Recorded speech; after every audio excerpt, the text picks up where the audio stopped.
தொலைக்காட்சி நேயர்கள் அனைவருக்கும் இனிமையான காலை வணக்கங்களுடன் கூடிய நல்வாழ்த்துக்கள்.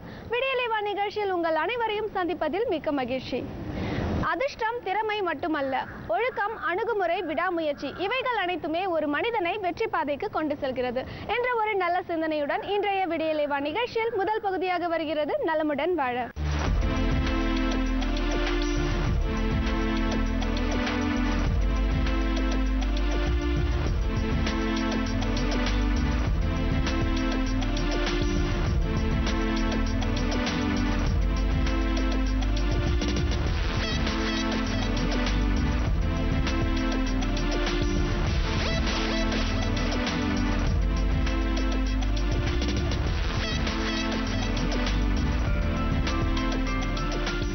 என் அருமை உலகத் தமிழ் மக்களே, தாய்மார்களே, பெரியோர்களே, சிறார்களே, யோக விரும்பிகளே, யோகாசன ஆசிரியர்களே, உங்கள் அனைவருக்கும் என் இனிய காலை வணக்கம்.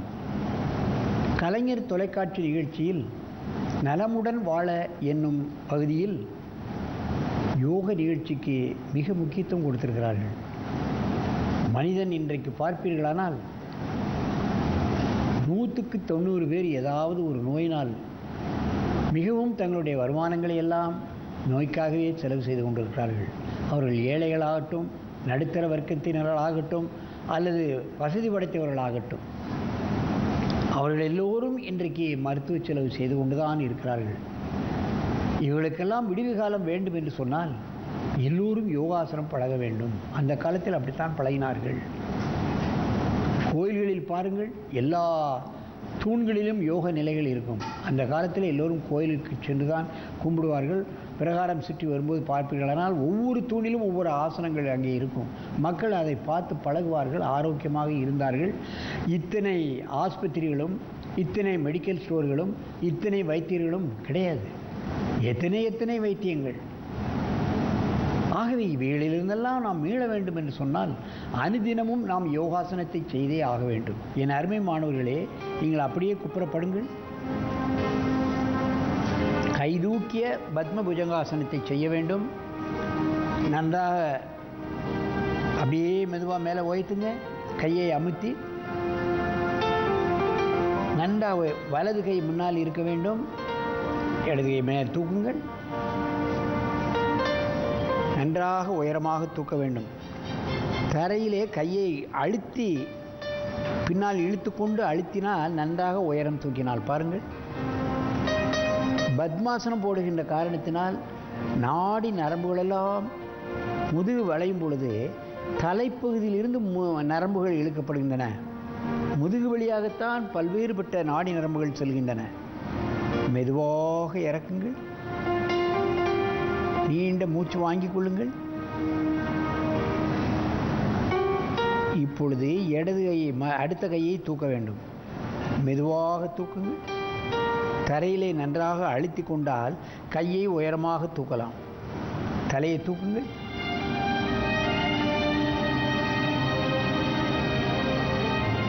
கழுத்து வளைக்கப்படுகிறது, முதுகு வளைக்கப்படுகிறது.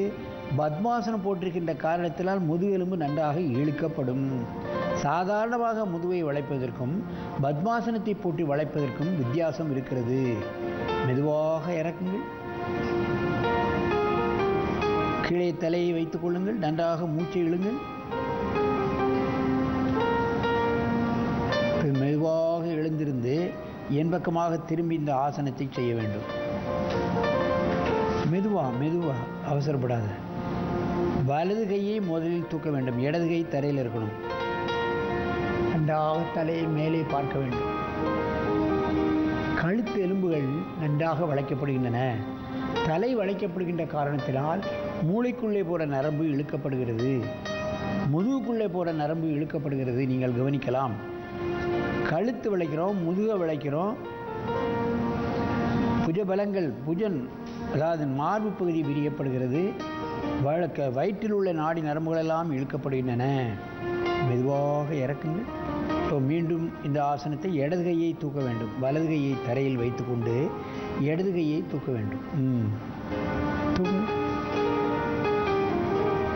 தூக்கு நல்ல மேலே கழுத்தை தூக்கி கையை மேலே கொண்டு போகணும்.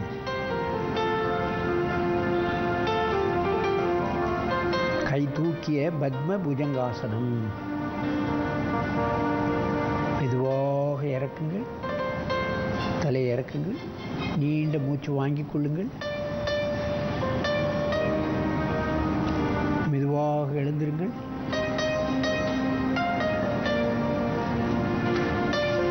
ஒருவருக்கொருவர் நேராக பார்த்து இந்த ஆசனத்தை செய்ய வேண்டும்.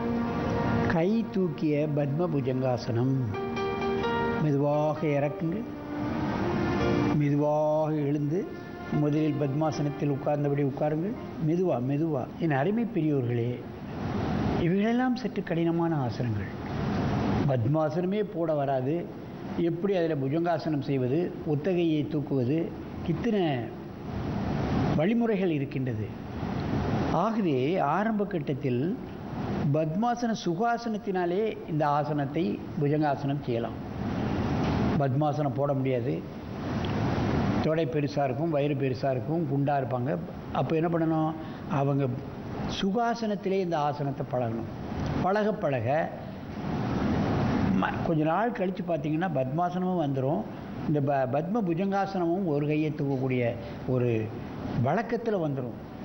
காலையிலையும் மாலையிலையும் வழக்கமாக செய்யும் பொழுது இந்த ஆசனங்கள் எல்லாம் இலகுவான ஆசனங்களாக மாறிவிடுகிறது. ஆகவே என் அருமை பெரியவர்களே, இது போன்ற அற்புதமான ஆசனங்களை காலையிலும் மாலையிலும் விடாமுயற்சியோடு குறைந்த நேரம் நீங்கள் பழகி என்றும் ஆரோக்கியமாக நோய் நொடியின்றி வாழ வேண்டும் என்று கேட்டு உங்களிடமிருந்து விடைபெறுவது ஆசனம் ஆண்டியப்பன். வணக்கம்.